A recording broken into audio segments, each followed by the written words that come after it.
Барлықтарыңызға сәлем, сіздермен Айдана Асқарқызы. Бүгін духовканы қажет етпейтін, табада пісірілетін тортты дайындайтын боламыз. Оған біз осылай 3 жұмыртқаны бірінші жарып аламыз.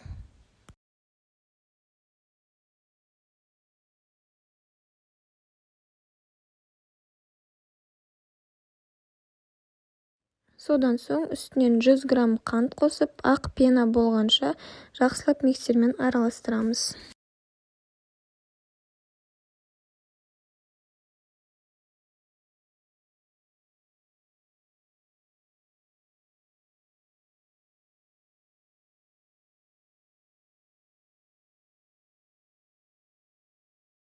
Массамызды жақсылап араластырып алған соң, үстінен 200 немесе 220 грамм ұн мен сода немесе разрыхлитель қосамыз. Мен 2-ге бөліп саламын ұнды әрқашан, себебі комочектер болып қалмас үшін.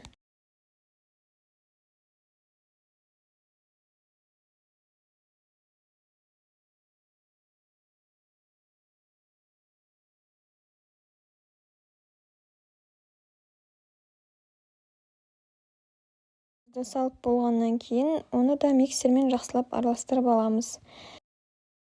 Барлық ингредиенттер бөлме температурасында болуы қажет.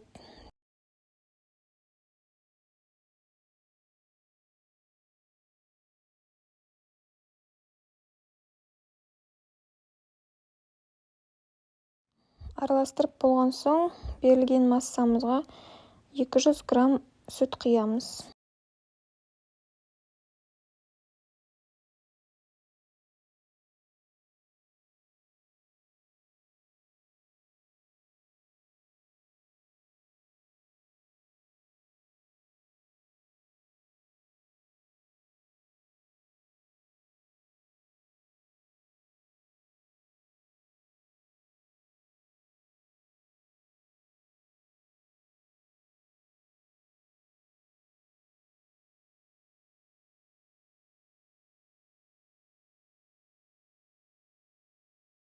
Сүтімізді құйып жақсылап араластырып алғаннан кейін 100-120 грамм сұйық май құйып, оны да жақсылап миксермен араластырып аламыз.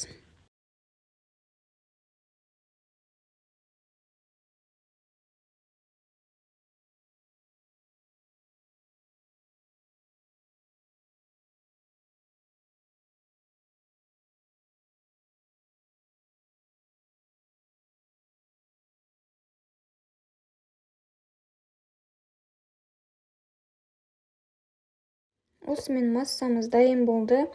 Енді қызып тұрған пешке осылай пісіріп аламыз. Желательно антипригарный сковородка болған дұрыс, себебі асты жабысып қалады. Електі құйғаннан кейін мен осылай жан-жағына жайып шығамын, себебі тестам кішкене үлкендеу болып шығу үшін, және де торт кішкентай болып қалмас үшін.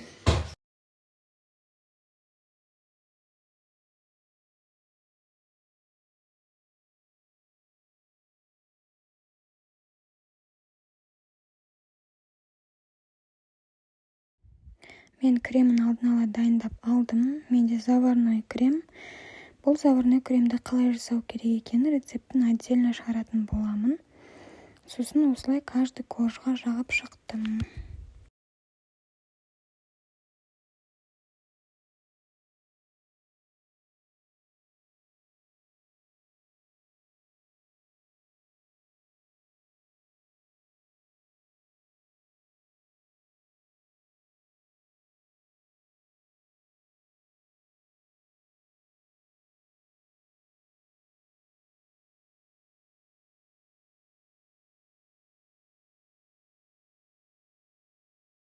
Содан соң үстін әрлеу үшін осылай шоколад құйып, оны қатырып 15-20 минутқа холодильникке салып алдым.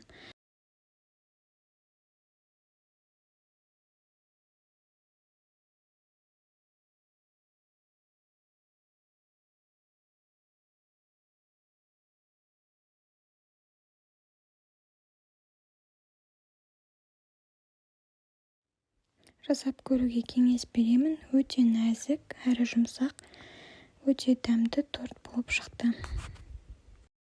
Мен сияқты шайды тәтті нәрсесіз іше алмайтын адамдарға самое то.